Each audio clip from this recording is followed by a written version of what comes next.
नमस्कार मित्रांनो, आपण पाहतात रयत वार्ता। आज आपण तालखेड पंचायत समिती गणासाठी इच्छुक उमेदवार श्री आळणे पाटील यांची मुलाखत घेणार आहोत। त्यांचं मत जाणून घेणार आहोत। त्यांचा राजकीय प्रवास असेल, एकंदरीतच त्यांची राजकीय कारकीर्द। चला तर मग नमस्कार। नमस्कार। आपलं नाव सांगा। महादेवराव बाबासाहेब महादेवराव उर्फ बाबासाहेब संतराम आळणे पाटील, राहणार शहापूर मधरा।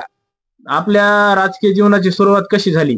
मी 79 शेतीत काम करीत होतो, पण गावाल्याने मला ग्रामपंचायतीला उभं करून मी 17 मतांनी विजयी झालो। जवळ 8 वर्षे मी ग्रामपंचायतीला उपसरपंच म्हणून राहिलो। बऱ्याचशा शाळा बांधल्या, रस्ते केले, गावात सुखादुखात सामील, ग्रामीण भागात बी प्रत्येक लोकांचे संपर्क मला पाटील ह्या नावाने ओळखीत। मी जवळजवळ 89ला पोलीस पाटील झालो। 33 वर्षे मी पोलीस पाटील राहिलो। त्याच्यामुळं भाऊचा आणि माझा पहिल्यापासून आमची नाळ जुळलेली आहे। आमचा त्यांच्यावर भरवसा आहे। त्याचं मी आता पुस्तरी 82 पासून आता पुस्तरी त्यांचंच कार्य करीत आलोय मी, आणि त्यांच्या शब्दाच्या बाहेर बी नाहीत। आणि मला अपेक्षा आहे की भाऊ मला मोहन दादा आणि भाऊ मला तिकीट दिल्याशी राहणार नाहीत, ही माझी एक इच्छा आहे, आणि ते देतील हे देखील मला माहिती आहे। आणि मी गावात आज 8-10 दिवसापासून प्रत्येक खेडाखडी घरोघरी जाऊन प्रत्यक्ष समन करून प्रत्यक्ष विचारून सगळ्याचा प्रतिसाद मिळतोय। पाटील या नावाने ओळखीचे। म्या ग्रामीण भागात देखील बऱ्याच लोकांना सहकार्य केलं सुखादुखात। अनेक लोकांच्या अडचणी आल्या, अनेक लोकांना सामोरे गेलो। दुसऱ्यासाठी मी स्वतः विरोध पत्करून घेतला, पण लोकांना सहकार्य केले। माझ्यापाशी कधीही मोडक्या काट्या येऊन पडल्या होत्या। पाटील होतो, 33 वर्ष पोलीस पाटील राहिलो असल्यामुळं मला राजकारणात घुसायला नाही, पण भाऊ त्या पहिल्यापासून संपर्कात होतो। भाऊने मला कधी सोडलं नाही, भाऊ मला विसरले नाहीत। त्यांची मोहन दादा आणि भाऊचे आमच्यावर आणि कितीतरी आमच्यावर प्रेम आहे। आमच्या याशी काय केलं हे आम्हालाच माहिती। आमचा त्यांच्यावर भरवसा आहे की मला तिकीट देतील। आणि आमचं तालखेड सरगड गणमधून माझी इच्छा आहे, मी प्रत्येक जणांना भेटून आलोय की माझी एवढीच इच्छा आहे की मला भाऊनी आणि यांनी मोहनरावांनी माझं तिकीट जाहीर करावा। आणि तसं म्हणलोय मी भाऊला जाऊन। भाऊने मला स्पष्ट मोकळी दिली की तुम्ही तुमचं काम बघा, म्हणून तेव्हापासून मी फिरतो। बरं, आता तुम्ही फिरत आहात तर तुम्हाला आता खेडोपाडी कसा प्रतिसाद आहे? चांगला प्रतिसाद आहे। पाहुणे आहेत, रावळे, संगती, सोबती, दलित आहेत, हरिजन आहेत, मातंग आहेत, कैकाडी आहेत, गोठळ आहेत, पारधी आहेत, माळी आहेत, वाणी आहेत, तांबार लोक आहेत, काही लवार आहे, सुतार आहे। या प्रत्येक जणाशी माझा संपर्क आलेला आहे। आणि मी संपर्क असल्यामुळे मला प्रत्येक सर्कलमध्ये पूर्ण गाव घरानं घर देखील पाटील कोण आहे म्हणून हे ओळखू शकते।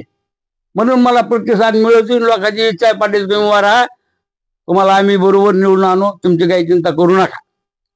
बरं, आता तालखेड पंचायत समिती गणात तुम्ही जर निवडून आले तर तुमचं काय विकासाचं काय असणार आहे एकंदरीत धोरण? मी जर पंचायत समितीला जर निवडून आलो तर प्रत्येक खेडे माझ्या ओळखीचे आहेत। सगळ्याच्या कार्यासाठी मी तत्पर कधी बी हजर राहीन। गरीब असन मोठा असन हे पहिलेच मला अंग आहे। अंग असून मला त्याची जाण आहे। गोरगरिबाचे काय यातना असतात हे देखील मला माहित आहे। म्हणून मी सगळ्याची सेवा, सर्कलचे आपले जेवढे लोक आहेत, गरीब असतील मोठे असतील, मोठ्याच्या मोरं जायचं नाही, गरीबाला हेळसांड करून बोलणार नाही, त्याचे जे आहे प्रश्न मी सोडीन, हीच माझी अपेक्षा आहे। आणि एवढं कार्य मला घडावं म्हणून माझी इच्छा आहे। आता सर्वप्रथम आता तुम्ही सांगितलं की जगताप कुटुंबियाशी आमचं म्हणजे प्रेमाचं सलोख्याचं नातं आहे, तर बाजीराव भाऊ जगताप यांशी आपला म्हणजे कसा प्रसंग आला आणि तुम्हाला काय वाटलं किंवा आपला नेता म्हणून बाजीराव भाऊ असतील किंवा जगताप कुटुंबासोबत राहावं? बाजीराव भाऊ एखादी आठवण किंवा प्रसंग? बाजीराव भाऊ ज्या वेळेस इकडे पाटाच्या कामाला आले त्यावेळेस ते विधानसभेच्या वेळेला उभा राहिले। आम्ही बेसन भाकर खाऊन गावगाव फिरलो, रात पाहिली नाही, पाठ पाहिली नाही। त्यावेळेस भाऊला आम्ही सहकार्य करून भाऊला आमच्या नेत्राचा दिवा करून आम्ही भाऊसाठी लढलो, भाऊला आमदार केलं। त्यापासून आमच्यावर भाऊचे आणि आमचे संबंध जुळले। भाऊने मला रोडचे कामं दिले। मी बऱ्याचशे भाऊच्या मदतीने मी बरेच गावात कामं केले। गावात बी शिक्षण समितीचा मी जवळजवळ 20 वर्ष अध्यक्ष होतो। 20 वर्ष अध्यक्ष असून बी मुलावर लक्ष, सगळ्याला लोकांना लेकरायला हाणलं मारलं, कितीतरी लेकर गावातून बाहेर शाळात आज नोकरीला गेले, असे आम्हाला देव मानते.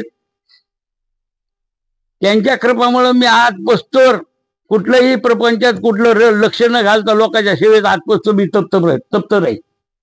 कोणाला नाही म्हणलो नाही. घरावर तुळशीपत्र सोडून असल्यासारखं होतं मी. कोणीही विचारावं, गावात सर्कलमध्ये विचारू द्या, गावात विचारा की पाटील काय म्हणते, खरं आहे का खोटं आहे, कळन. ठीक आहे. तर मित्रांनो, हे होते तालखेड पंचायत समिती गणासाठी इच्छुक उमेदवार. आपल्या रयत वार्ता परिवाराकडून त्यांना पुढील राजकीय आयुष्यासाठी शुभेच्छा देऊयात. कॅमेरामन ओम मोरेसह मी रयत वार्ता न्यूज, लिमगाव.